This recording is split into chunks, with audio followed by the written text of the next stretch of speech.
En cuanto a lo político, Groenlandia es una nación constituyente del Reino de Dinamarca, y en cuanto a lo cultural, en el exterior de sus fronteras, está relacionada con Europa septentrional, más específicamente con Escandinavia, desde hace más de 1000 años.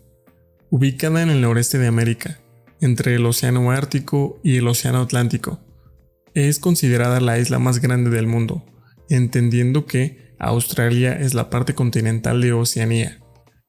La isla de Groenlandia tiene una superficie de más o menos 2.2 millones de kilómetros cuadrados. Está cubierta casi en su totalidad por una enorme capa de hielo.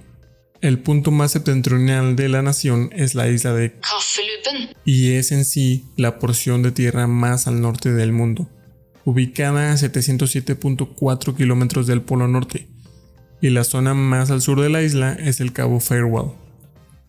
La isla fue habitada desde unos 2500 años antes de Cristo por pueblos amerindios, pero su población desde entonces fue intermitente.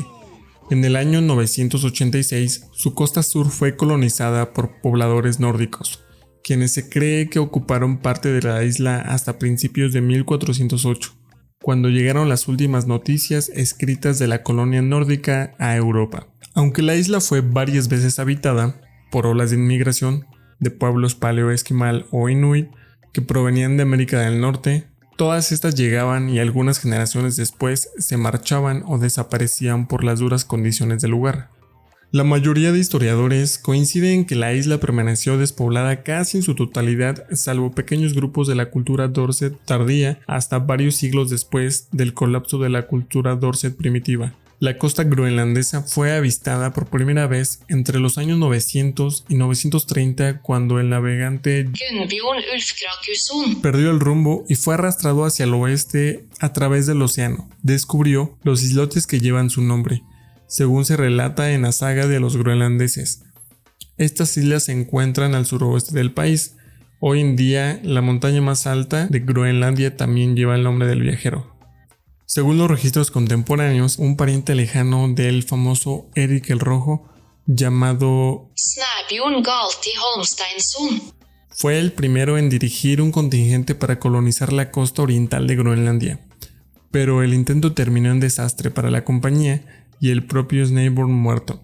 Los únicos sobrevivientes regresaron a Islandia. Casi 4 años después, el explorador vikingo Erik Thorvaldsson, comúnmente llamado Erik el Rojo, desterrado de Islandia, navegó al oeste de allí, al mando de 14 barcos, llegando a lo que llamaría Tierra Verde, o en danés Grönland. Pero aunque en verano la parte sur de la isla suele ser verde, lo más probable del nombre es que fuese para atraer colonos, ya que Islandia contaba con más vegetación en ese entonces. Los nórdicos allí formaron 3 asentamientos, uno oriental, uno occidental y uno medio. Compartieron la isla con los habitantes de la cultura tardía Dorset, que ocuparon las partes norte y oeste de la isla, y más tarde la cultura azul, que entró desde el norte, quienes a la partida de las colonias vikingas fueron los únicos pobladores que quedaron en la isla, y quienes darían paso a la evolución cultural resultante en los inuit. Estos fueron los primeros de los pueblos americanos en introducir innovaciones tecnológicas como los arpones de palanca y los trineos tirados de perros. Los groenlandeses nórdicos se sometieron al dominio noruego en 1261 bajo el Reino de Noruega. Más tarde, el Reino de Noruega entró en una unión con Dinamarca en 1380 y desde 1397 formó parte de la Unión de Kalmar, conformada por Noruega, Suecia y Dinamarca, con la reina Margarita I de Dinamarca. El planisferio cantino del año 1502, realizado en Lisboa, representa con precisión la costa meridional de Groenlandia, ya que 2 años antes el rey de Portugal envió una expedición a cargo de Gaspar Corte Real en busca de un paso a Asia por el norte del nuevo continente. Pero al encontrar el mar congelado rodearon la isla por el sur y llegaron a Terranova y Labrador. Luego de la desaparición de los asentamientos nórdicos, Groenlandia quedó bajo el control de varios grupos inuit.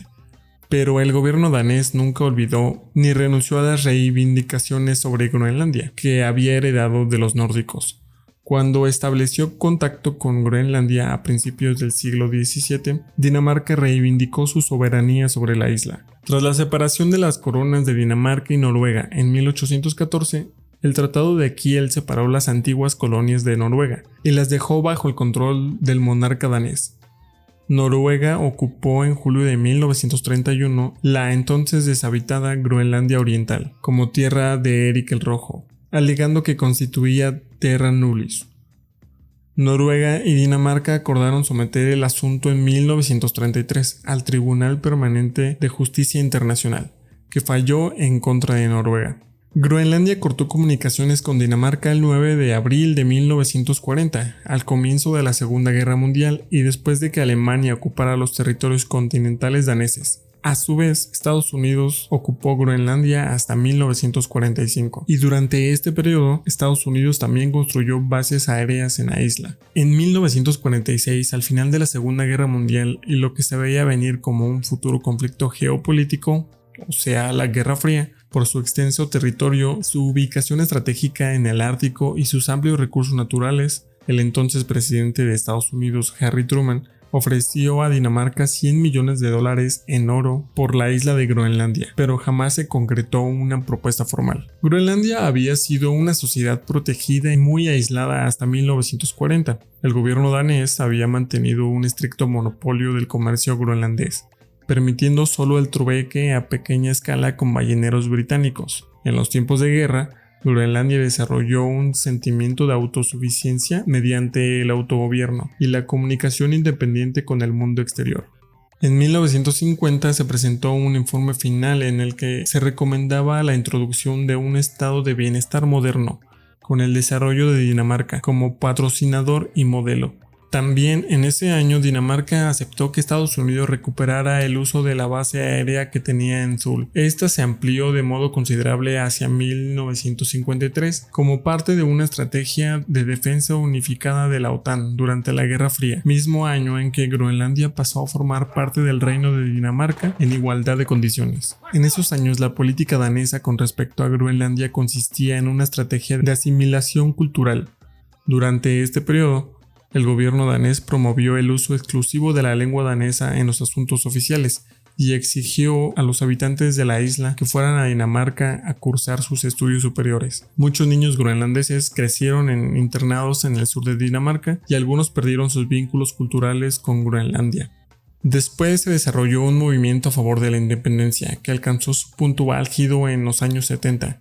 Como consecuencia de las complicaciones políticas relacionadas con la entrada de Dinamarca en el mercado común europeo en 1972, y Dinamarca empezó a buscar el estatus diferente para Groenlandia, lo que dio lugar a la Ley de Autonomía en 1979. Esta ley otorgaba a Groenlandia una autonomía limitada, con un poder legislativo propio que asumía el control de algunas políticas internas, mientras que el Parlamento de Dinamarca mantenía el control total de las políticas exteriores, la seguridad y los recursos naturales. La ley entró en vigor el 1 de mayo de 1979 y la reina de Dinamarca, Margarita II, sigue siendo la jefa de Estado de Groenlandia. En 1985, Groenlandia abandonó la Comunidad Económica Europea al conseguir la autonomía, ya que no estaba de acuerdo con las normas de pesca comercial y con la prohibición de los productos de piel de foca. Años después, los votantes de Groenlandia aprobaron un referéndum sobre una mayor autonomía el 25 de noviembre del 2008. Y el 21 de junio del 2009, Groenlandia obtuvo el autogobierno con disposición para asumir la responsabilidad de los asuntos judiciales, la policía y los recursos naturales. Además, los habitantes fueron reconocidos como un pueblo independiente según el derecho internacional. Aún hoy en día, Dinamarca mantiene el control de los asuntos exteriores y de defensa. También hace un aporte anual de 3.2 millones de coronas danesas. Pero a medida de que Groenlandia comience a recaudar ingresos con sus recursos naturales, el aporte disminuirá de modo gradual. En general, esto se considera un paso hacia la plena independencia de Dinamarca, y el groenlandés ya fue declarado la única lengua oficial de Groenlandia. Esto fue un pequeño resumen de la historia de la isla más grande del mundo. Si te gusta nuestro contenido, síguenos para ver más videos sobre historia.